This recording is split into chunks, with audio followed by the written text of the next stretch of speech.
Hi guys! For today's video po ay magluluto tayo ng banana cake at dito na nga po at mayroon tayong sinip na harina at asukal. So magbiyak na rin po tayo ng itlog dahil bali dalawang itlog po ang ating gagamitin.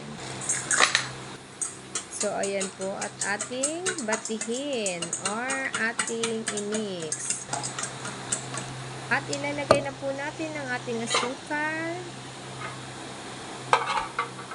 Sunod na po natin ang ating inaw na margarine or butter.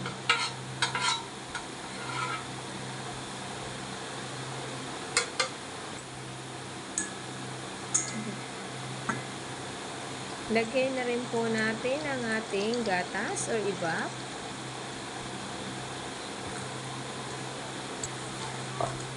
Ayan guys, halu-haluin lang po natin para ma-well incorporate po ang ating mga sangkap. Ayan guys. Lagyan din po natin ng pampabango ang ating vanilla extract. Tuloy lang po natin. Lagay na po natin ang ating minas na banana.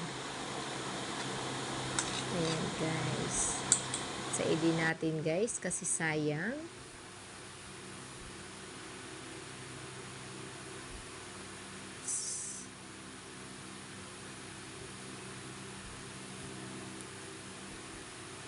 Ayan guys.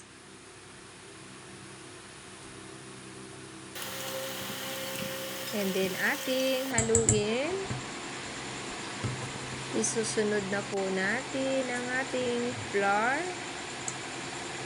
Any kind of flour po pwede. And ayan na nga po, i-mix po natin ng maayos para po walang buo-buo.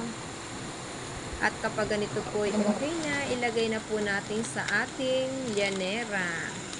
Lagyan rin po natin ng toppings, nuts, ang aking nilagay. Yan. Yung ating nga po palang llanera, inilagyan ko ng kunting oil. Ayan. At binake ko na nga po ito. At ito na nga po.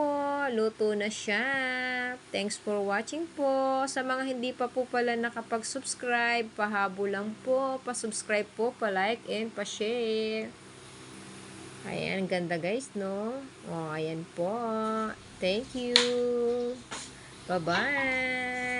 See you on my next video.